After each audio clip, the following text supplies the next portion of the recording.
Howdy friends, Pete here. I hope you're having a good end of the 2015 year.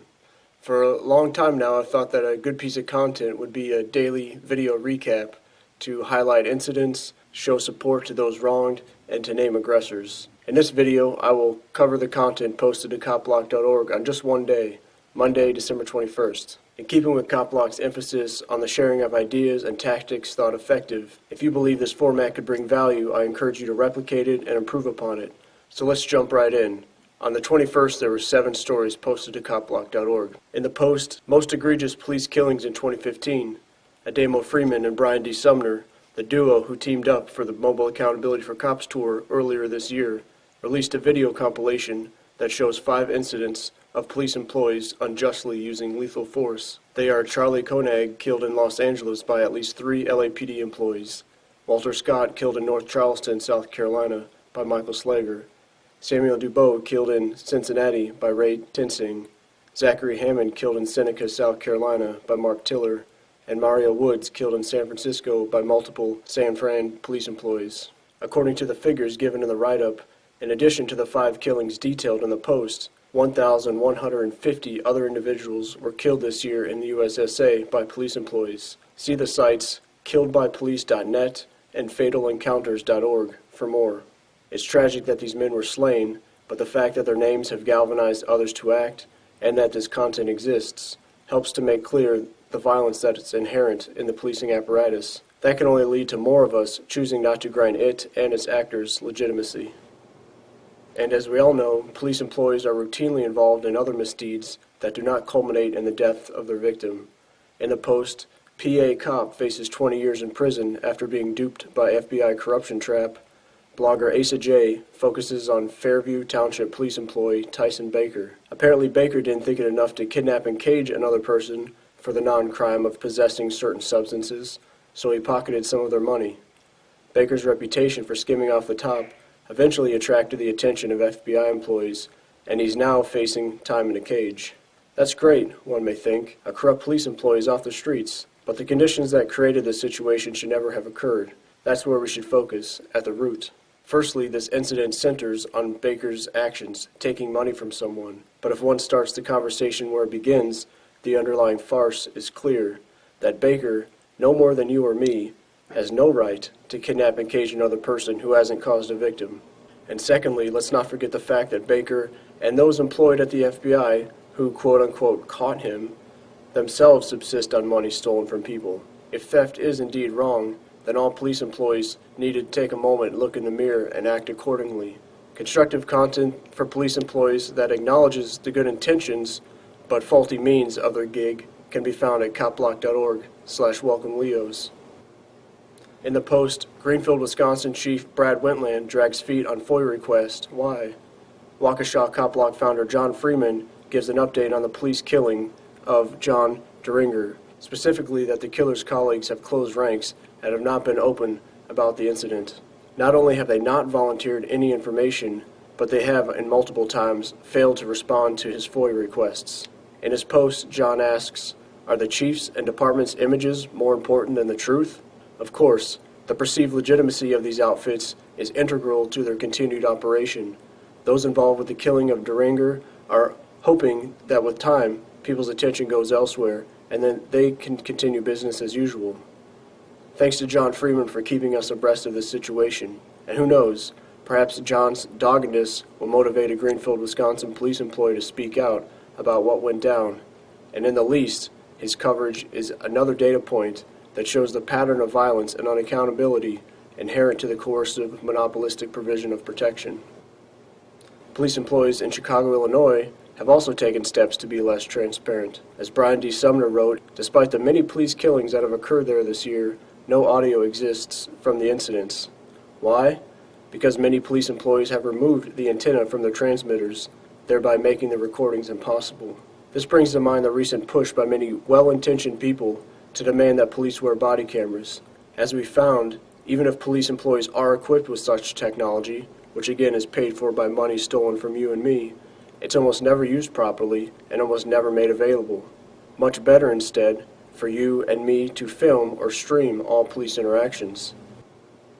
Admittedly, a lot of the content at copblock.org and related sites can be a bit disheartening about yet another person who is assaulted or killed or wronged in some way by a police employee.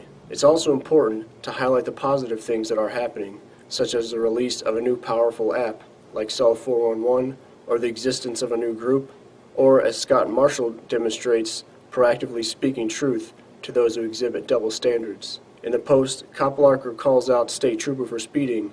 Marshall notes that he witnessed a police road power vehicle on the highway fly by him without lights or siren. So Marshall followed.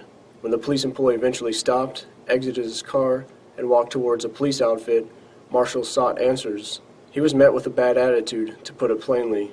When Marshall entered the police outfit and inquired of others present the name of the man who he had seen speeding, do you think they helped him? Check out the response he received. Can I get the name and badge number of the officer that just came in here wearing the plaid? The officer, you can contact the Pennsylvania State Police. Well, I mean, I'd just like to know his name and badge number. Is there any particular reason you don't want to give it to me? Is there any particular reason you don't want to give me the officer's name and badge number? It's pretty telling. Good on Marshall for documenting and disseminating the encounter. He includes the contact info for those involved if you have the time and interest to share your thoughts on the not-so-professional actions exhibited. In the post, Black Lives Matter, or Property Rights Matter, Ademo Freeman weighs in on a police accountability protest scheduled for later in the week related to the killing of Jamar Clark by Minneapolis police employees Mark Rickenberg and/or Dustin Schwartz. I say and/or as those at the Minneapolis police outfit have yet to even disclose that information. The protest was being held to draw attention to the lack of accountability thus far. That much is good, as the Demo admits in the post, but it's the selected location, the Mall of America, that he takes issue with. The Mall of America, which is not even in Minneapolis, is private property. Holding the rally there would be, according to Ademo, a grave tactical mistake. Ademo offers a constructive suggestion: mimic the actions of those in Beaver Creek, Ohio, who have informed their neighbors of the unjust police killing of John Crawford by standing not on private property, but on public property.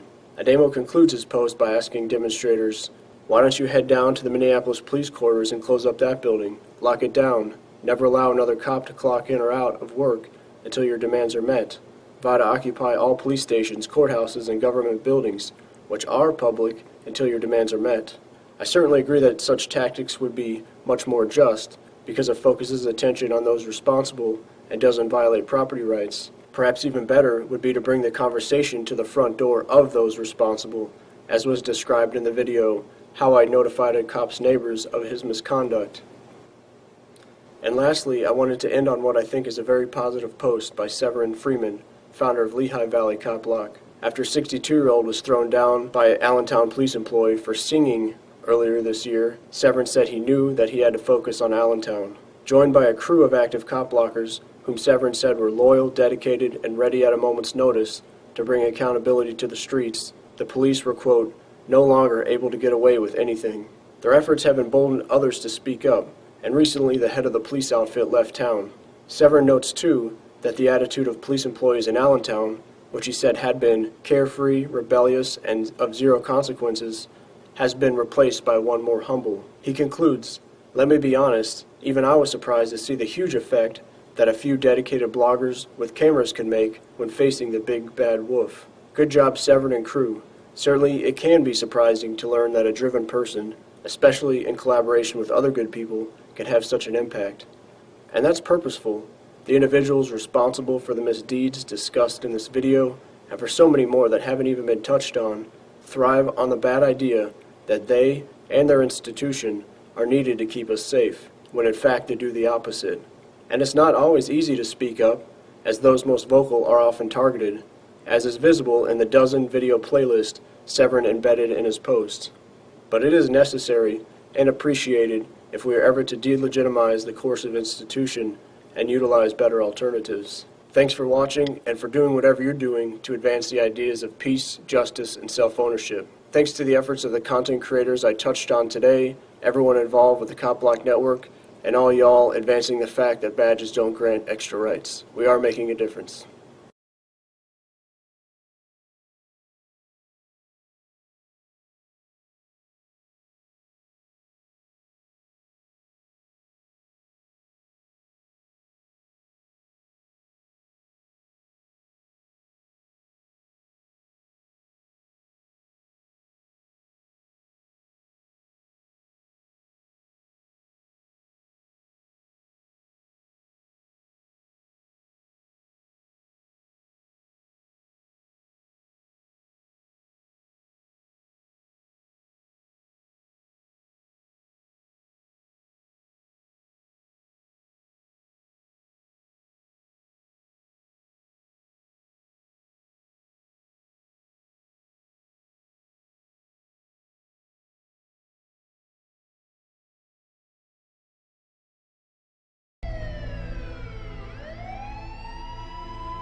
I'm Brian David Sumner, one of the many CopBlock Network contributors. 2015 was an especially violent year for police. In 2013, the police killed 768 people, and in 2014, they killed 1,108. This year, the police killed 1,126 people. Yes, every year, the number of people killed by police has grown larger. Therefore, I'm going to recap some of the most egregious police killings caught on video in 2015. Number 1. March 1st, 2015. Charlie Lundu Kuneng, known by his nickname Africa, was killed in Los Angeles, California. He was tackled and subdued after a struggle with multiple LAPD officers. Just seconds later, the officers opened fire, hitting him 6 times in the shoulders and chest, killing him. A bystander captured the incident with a cell phone camera. The officers involved were not charged, and the family has filed a $20 million lawsuit with the city. Number 2. April 4th, 2015. Walter Scott was killed by Michael Slager in North Charleston, South Carolina, during a routine traffic stop. Scott had been pulled over for a broken taillight and fled. He was shot in the back while running away from Slager. The shooting was captured with a cell phone camera by a jogger who was so afraid of police retribution, they chose not to publish the video, but give it to the family instead. Ultimately, it was made public through the family's lawyer. And after the release of the video, Slager was charged with first-degree murder and is currently incarcerated awaiting trial. Number 3. July 19th, 2015. Samuel DeBose was pulled over for not having a front license plate by University police officer Ray Tenzing. During the interaction, DeBose attempted to drive away, and Tenzing shot him in the head. In Tenzing's reports, he claimed to have been dragged by his arm when DeBose drove off, but footage from his body camera proved otherwise. A week later, Tenzing was indicted on murder and voluntary manslaughter charges. He was also fired from the University Police Department. A lawsuit has been filed by the family. Number 4. July 26, 2015. 19-year-old Zachary Hammond was killed during an undercover narcotics operation in Seneca, South Carolina, that was targeting the passenger in his vehicle. The female passenger had mistakenly sent a text to a cop with a similar number to that of the person she was trying to sell drugs to. Just as Tiller pulled up, Hammond tried to drive away. Tiller jumped out of his car and yelled, "Stop, stop, stop! I will shoot your fucking ass!" before firing 2 rounds into the car. Hammond died at the scene. The family's attorney argued that Tiller placed himself into danger when he ran to the front of Hammond's car. Hammond's death is still being investigated by the Civil Rights Division of the Department of Justice, the FBI, and the U.S. Attorney. No criminal charges were filed against Tiller at the state level, and the family is pursuing federal civil rights charges. Number 5. December 2nd, 2015. A firing squad of 5 San Francisco police officers executed Mario Woods after an officer thought he made a threatening gesture with a knife. Officers claimed they were unable to apprehend Woods with less than lethal means like beanbags and pepper spray.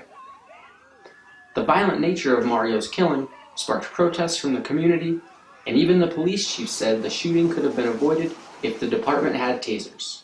The shooting is still under investigation, and no charges have been